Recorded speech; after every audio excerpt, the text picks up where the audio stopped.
May I ask the author to just say a few words before we do a reading of the book with Aditi and Ken? Definitely. This book was written for the youth of today, and it is all about finding love at, love is without any season or a reason. It was finding something that is right at a very wrong time in life, and just the mayhem it creates. It is funny but also very passionate because love is unreasonable, it's immoral, and it's very inconvenient. So it's about all of that, what happens when all of it comes together. Thank you. Aditi, you're making a media go in a frenzy. Any thoughts on the book? You've acted in a rom-com film yourself. I think when you're fourth in line and you have very experienced and intelligent people who have spoken before you, they've said most everything. But I would want to say that I've gone through a bit of it, and I think what struck me is what both Mr. Kir and Ken Ghosh said, is that it reads like a film. The characters I found, as an actor, when you look at it, you say, oh, this is going to be fun to play, whether it's Alehya or Shagun, because they have lots of things going on in their head. They're not straight characters, so they're not black or white. And I think that's what's fun. They're real people. It's about people of today and how they think. So I think it was fun, and I was thinking, why hasn't somebody already picked this up to make a film out of this, because it was so much like a film. So it was fun, and oh, it has been picked up. No, okay. No film rights are not sold or anything of that as yet. But yeah, that's what I'd like to say, and I'd like to congratulate Komal and Penguin for this book. Thank you, Aditi. May I request you and Ken to just read some excerpts from the book, if it's okay?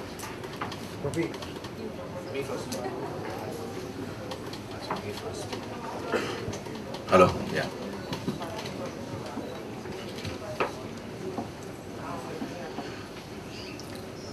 We hadn't spoken a word to each other in the past 1 hour, and the only thing I did was to listen to one loud Punjabi remix after another, and that ringtone. I decided to be the magnanimous person who would break the silence.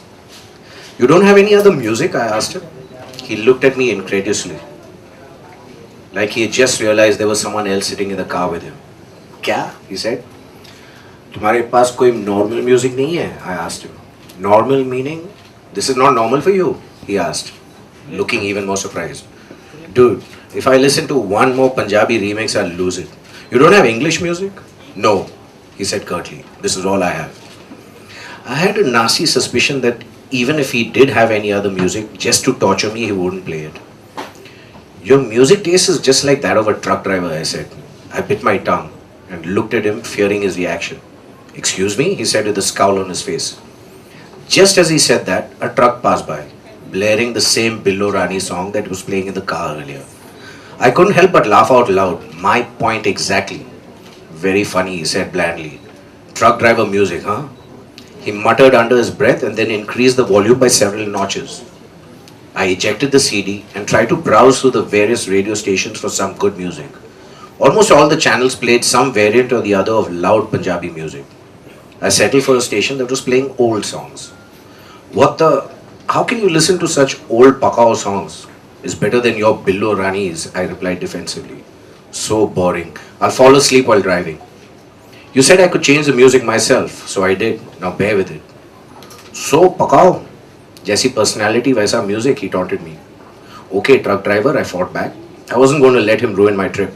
Auntie, truck driver, how old are you? 2 years. I know, you'll never improve. Hello, there is nothing wrong with me. What's there to improve, I asked. Getting even more irritated with him now. After a pause, I added, but I hope you have improved. Hopefully you're a better person than I remember. What do you remember, Alu? He asked me, very irritated. In fact, what do you know about me at all? Nothing. I don't even want to know it. I retaliated. Neither do I, he said defiantly. I'm here for Shagun. She means something to me, and if she means anything to you, please don't create any more scenes during the wedding. Why would I? Because you're an attention seeker and it's your habit. Attention seeker? What is my habit? I asked, completely surprised. This, he said, pointing accusingly at me. Doing drama and seeking attention. What rubbish, what drama have I ever done? He began to say something, perhaps something to do with our childhood, but then stopped. Never mind.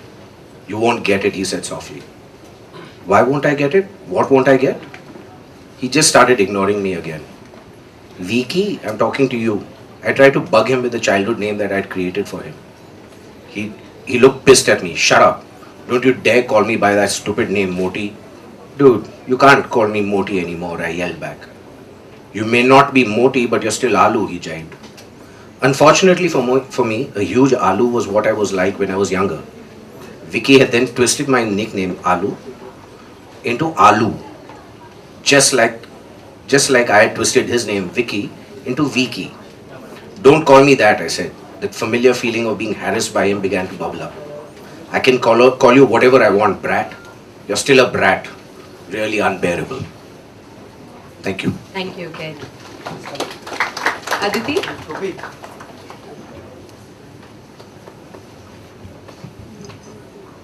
Can you hear?